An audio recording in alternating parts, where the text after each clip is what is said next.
katagal nag-import sa Alibaba? 12 to 15 years. Yung blender. Okay. Sa blender ko, more or less, ang pressure dyan, let's say nakuha ko siya ng 700. So, ang pressure dyan, nasa 250 lang. 250 o 700 minus 250.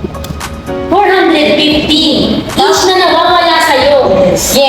Ilan in-order? Ilan pieces? 5,000. Wow! 5,400 pieces. Ang nawala sa kanya is 2.4 million pesos per order yon.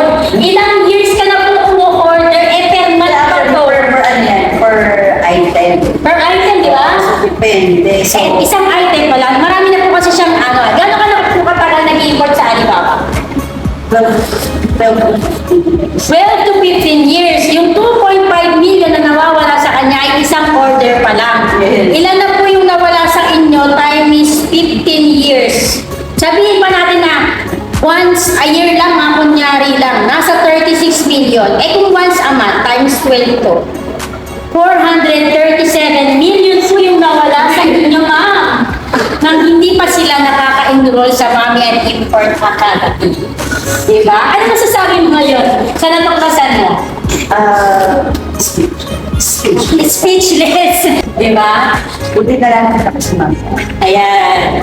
Biruin nyo, 12 years ka na sa, 12 to 15 years na siya nag-Alibaba. Pero nagulat siya kasi, syempre in 12 to 15 years, hahanapin niya na talaga yung pinakamura. Pero hindi niya nahanap yung nakita niya dito sa Mommy and Import Academy. Tama ba ako? Yes. Yan.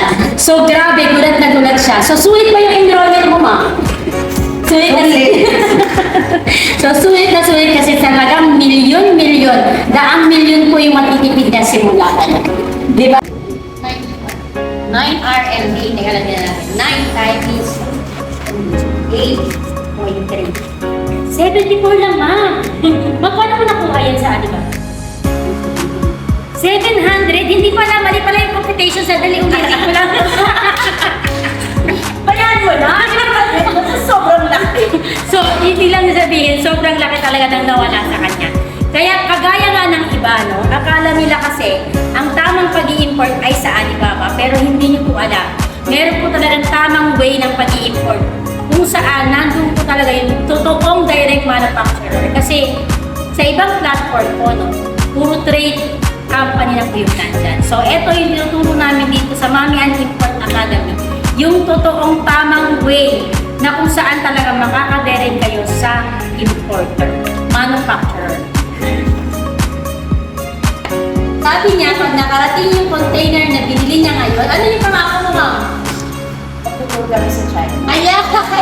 Ililibre ako ni Ma'am Susan sa China kasi sobrang milyon yung matitipid niya ngayong transaction niya.